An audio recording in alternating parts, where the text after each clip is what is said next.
د تحصیل رستم د مسائل له حل لپاره د سدھوم لوی جرګې لخوا رستم پریس کلب کې یو هنګامي غونډه رابلل شوې وه چې پکې د جرګې عهدهدارانو ممبرانو ګڼ شمېر کې ګډون کړی و.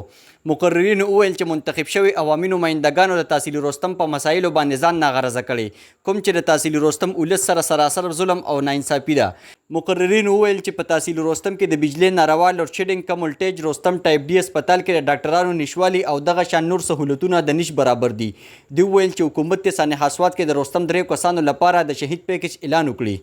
دا چونکې په رستم کې چې کوم معاملات روان دي په عوامو کې ډېره زیاته بېچیني ده، ډېر زیات په عوامو کې خفقان دی او ډېر زیات شدید قسم ګرمي ده او ډېر زیات ناروا لوډ شیډینګ دی. د هغې نه علاوه پرونه په رستم کې یو مړی رستم هسپتال ته راوړی شوی و، هغه چې کوم دی نو هغه د 11 بجې هغه هغې هسپتال ته راوړی و، په باندې 3 بجې پورې هغه پروت و. بیا د رستم پریس کلب ملګري تللي دي هلته کې په هغې باندې پروګرام ریکارډ کړی دی، هغه بیا نشر شوی دی او بیا 4 بجې چې کوم دی نو بیا ډاکټر راغلی دی او د هغه پوسټ مارټم یې کړی دی. په دې باندې په علاقه کې هم ډېره زیاته بېچیني ده او د سدھوم رستم جرګه چې کومه ده سدھوم لویه جرګه په هغې کې هم ډېر زیات د حوالې سره تشویش دی. د هغې نه علاوه په نوي کلي کې چې کوم زمونږ په سوات کې کوم یو ماشوم او یو بل نارینه هغه شوي دي شهیدان شوي دي نوي کلي کې، هغې حوالې سره 3 کسان چې شهیدان شوي دي هغې حوالې سره سدھوم لوی جرګې دلته کې د مغفرت دعا وکړه او د هغې حوالې سره د لاحمل اعلان هم وکړو.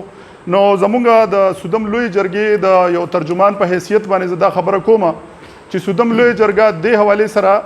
دا خبره کوي چې لوډ شیډینګ چې کم دلته کې کمې د رستم پیډرې دي د هغې ډیټا یعنی د هغې ترتیب چې کم پیډر باندې کم ټایم لوډ شیډینګ دی دغه ډیټا به زمونږ په کاري. د هغې نه علاوه مونږ به پریکټیکلي هم دا ګورو چې هغه لاین چې کم لاین د کم ځای دپاره ډیکلیر شوی دی آیا هغه لاین هغه ځای ته تللی دی که د هغې په ځای هغې نه بل ځای کې خلک بجلي بلوي. په سدھوم کې په رستم کې ناروا کار دا دی چې بلونه د یو ځای خلک ورکوي او بجلی بل ځای ته تللی ده. دا د سدھوم لوی جرګې جمله کسانو د دې خبرې باندې باقاعده تشویش اظهار وکړو. دغه ډیټا به مونږ ضرور ګورو 10 ورځې به انشاءالله دې کې مونږ ټایم ولو. ظاهره د سرکاري محکمې دي نور هم ورته کارونه ډېر دي خو مونږ به د دې پوره جانچ پړتال کوو چې کم لاین د کم ځای دپاره ډیکلیر دی او هغه کم ځای ته تللی دی او په هغې باندې څومره لوډ شیډینګ دی.